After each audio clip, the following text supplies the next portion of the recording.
What's going on, y'all? Thank you so much for being here. Before I start the video, I just want to give a shout out to my barber because yesterday there was an emergency. I know right now I look like Frankenstein with his big ass forehead, but yesterday I was trying to line up my hairline. My hairline is usually like right here, not up here. So yeah, I'm going to be saluting like this from now on. But I'm just saying this right now because people are gonna be like, why he look different? I'm just letting you know what happened. So yeah, I have my clippers. I was trying to give myself a nice little hairline and I made a little whoop, if you know what I mean. And I ended up calling my barber. He was actually off and I was like, bro, this is an emergency. I need to fix this hairline. So he came through for me. So yeah, I just want to give a shout out to my barber. David, if you're watching, thank you so much for coming through. You really did me a solid. But yeah, I'm gonna be having this little Frankenstein little look for a little bit. So please take it easy on me. The lesson I want you to learn is it doesn't matter what you look like. You can be tall or short, or fat or thin, or ugly, or handsome, like your father.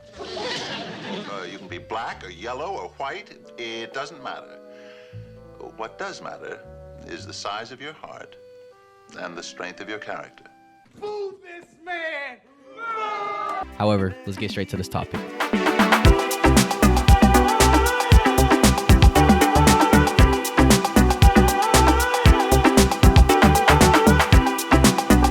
Help a brother out! So the escalating trade tensions right now between the United States and key international partners such as Mexico, Canada, and China have raised significant concerns about global economic stability. So here are some key points to consider. China's escalating rhetoric and military posturing.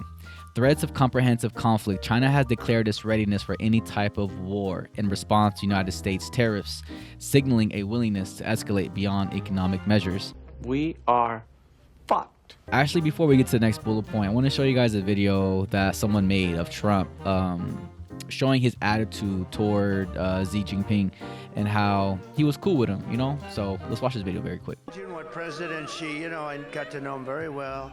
He's a fierce individual. He's strong like granite. He's strong. I know him very well. President Xi of China, smart, brilliant, everything perfect. There's nobody in Hollywood like this guy. He runs 1.4 billion people with an iron fist. President Xi, I had a great relationship with him.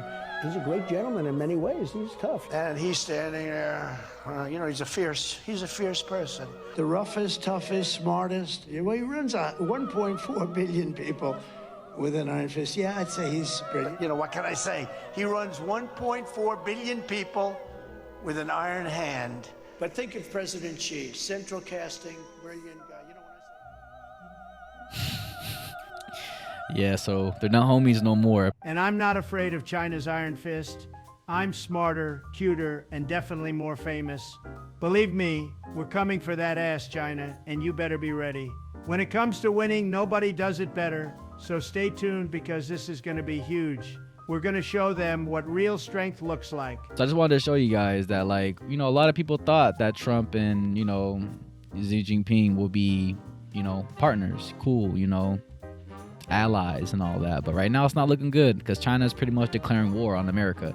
And we already know that China has always said that they're ready to funk with America because we owe them so much money, this and that. However, this situation is getting really serious. So let's move on. Military preparedness. United States Defense Secretary has affirmed the United States is prepared to engage militarily if necessary, highlighting the gravity of the situation. So there's another video that I want to show you guys in regards to that, how they're saying that they're ready to get it dirty with America. So here it is. We're about to get dirty. For thousands of Chinese Communist Party delegates, this is the political event of the year. For the rest of the world, it's a rare glimpse into the Great Hall of the People and into the impenetrable world of elite Chinese politics. At its helm, President Xi Jinping, dealing with problems at home and abroad. China is about to present its economic plan for the year ahead, but there are serious challenges. There's a property crisis. People aren't spending enough money here. And now China needs to factor in a trade war with the United States. Its response to US tariffs has been swift and strong. For 2 days in a row, it's put out this statement.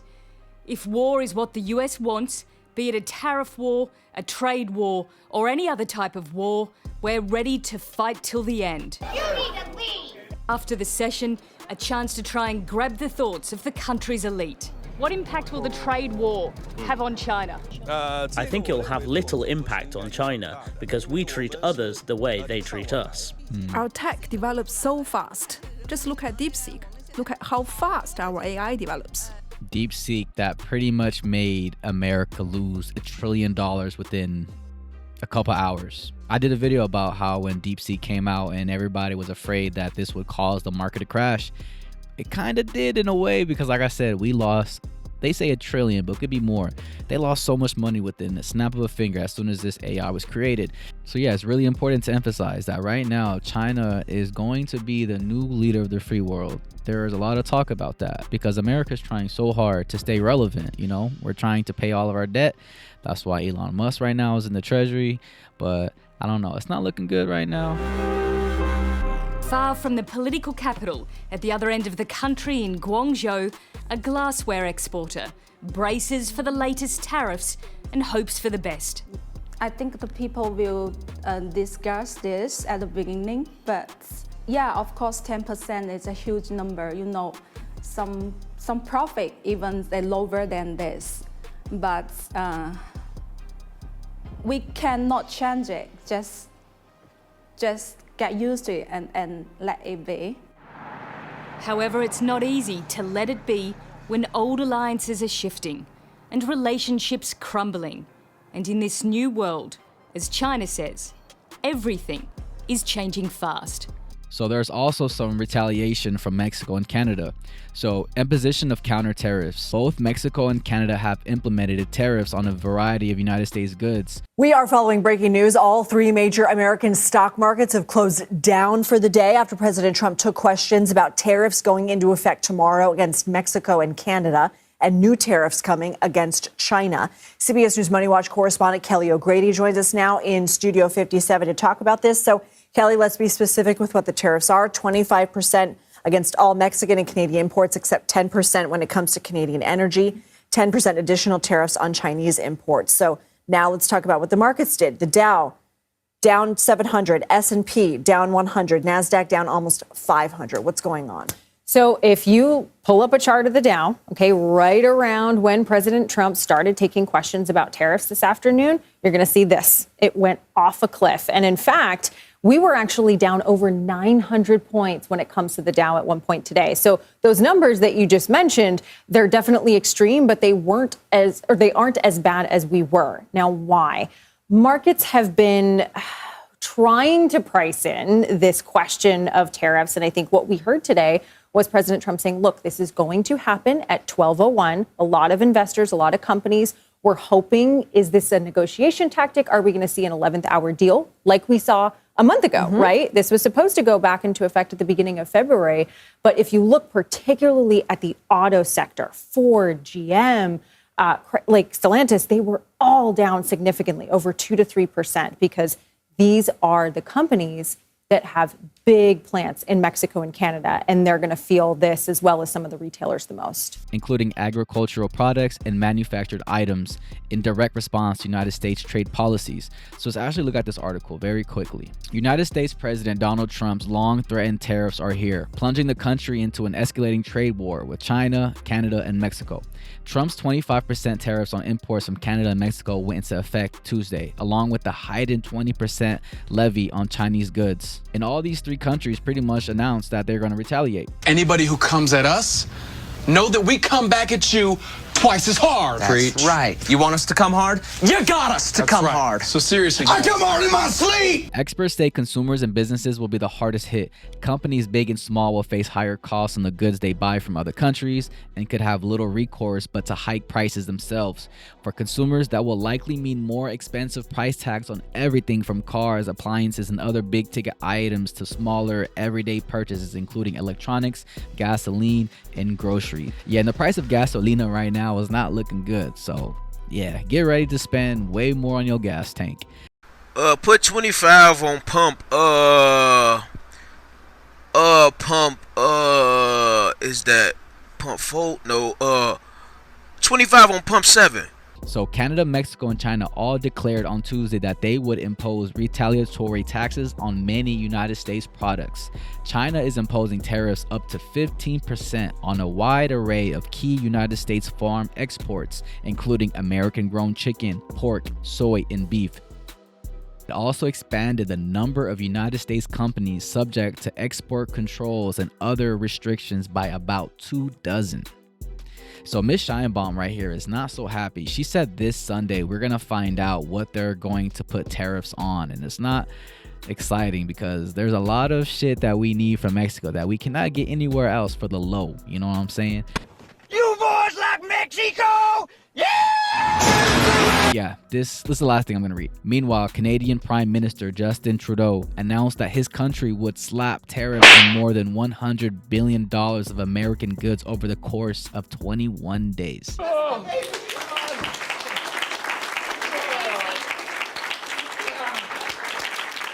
And Mexican President Claudia Sheinbaum said her country will respond with its own tariffs on United States goods. Unlike Canada or China, however, she said she would not announce specific tariffs until Sunday, like I said, possibly indicating that Mexico still hopes to de-escalate the trade war. And this is the article that pretty much talks about how the Defense Secretary Pete Hegseth says the United States is prepared to go to war with China over tariff threats. Let's change gears. As the speech wrapped up last night, this was posted by the Chinese embassy. Quote, if war is what the U.S. wants, be it a tariff war, a trade war, or any other type of war, we're ready to fight till the end. As Secretary of Defense, how do you take that? Well, we're prepared. Those who long for peace must prepare for war.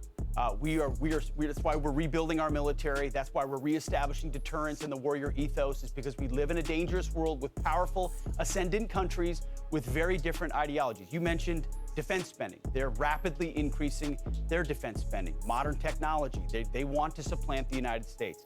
If we want to deter war with the Chinese or others, we have to be strong. And that president understands peace comes through strength. He also has a great relationship with that gentleman right there too, Xi Jinping. So where we can partner, where we can cooperate to recognize that we don't want war with China, we don't seek that war, we will. And the president has sought historic peace and historic opportunities.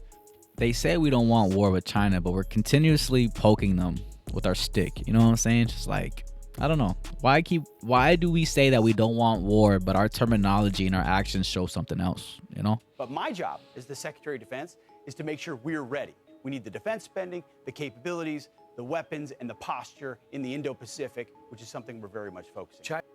Wow. This terminology being spoken is very interesting. All right, last thing I'm going to talk about right now is the whole Zelensky and Trump situation that happened in the Oval Office, where Zelensky got his ass chewed up. You know, a lot of people are happy about it. A lot of people are like concerned. There are a lot of European nations that were like kind of blown away. And there was a picture that was taken of Zelensky and all the European leaders that all came together to show their support. So this was actually really important to see, because this is showing you guys a different shift in American politics and American alliances. We are splitting ourselves away from countries that we have been alliance with for a very long time. Even Italy right now is not supporting Ukraine. Italy shocks Europe today, announcing they're done with Ukraine and instead teaming with Russia and the US. After France and the UK came to her asking if she would contribute troops to Ukraine, she says, you can go to war in Ukraine, but not with my soldiers. And on the same day, she announces all aid to Ukraine is cut and all Italian military in the area to come back immediately. Her and Trump will now meet to schedule a meeting with the rest of Europe, to which she says they need to wake up. She's not the only European leader making shockwaves this morning. Hungary's Viktor Orban announced that they will leave NATO if the US does. As he says, a partnership with Russia is way better than a war with Russia, which makes sense. Poland also announcing they're done with Ukraine and actually ramping up military spending. And it doesn't stop there, as Putin has suggested a NATO-like alliance with the US and other countries interested, with war countries such as Slovakia announcing they're all in. What makes this new alliance so appealing is that it doesn't force you to be drugged into another country's war, such as NATO's Article 5. If one country is attacked, all other ones are at all-out war. Putin says that this new one would have a vote of all countries to determine if it's necessary. Even Italy's like, all right, I'm gonna fuck with y'all too. Fuck Ukraine. I ain't giving y'all shit no more. So again, this just shows you guys the attitude that is being spilled out right now in the world of politics. So it's just really interesting. I'm only bringing this up because this is very relevant, you know? Like, you know I talk a lot about conspiracy videos and shit, but to me, this shit is very important. And I know the political war could get very confusing because everybody's just throwing numbers, and I feel like everybody's just acting and this is all a stage. However, the words that are being thrown around right now, war, tariff war, military preparedness, all this and that, it's not looking good. It's not looking good. So there's so much more to say, but I'm gonna leave it to that. This is just a reminder to show you guys that we're fucked. Like, if we don't get our shit together and if people don't play their cards right, there will be Big problem. Big problem. I don't know, there will be something popping off, if you know what I mean. But you know, all we can do is just have faith, you know, and just hope that our leaders will do what leaders are supposed to do. So don't you worry, Frankenstein. We're gonna make things great. Great like they've never seen before. Just relax and let me handle it. Trump do not sleep. He don't play by no rules.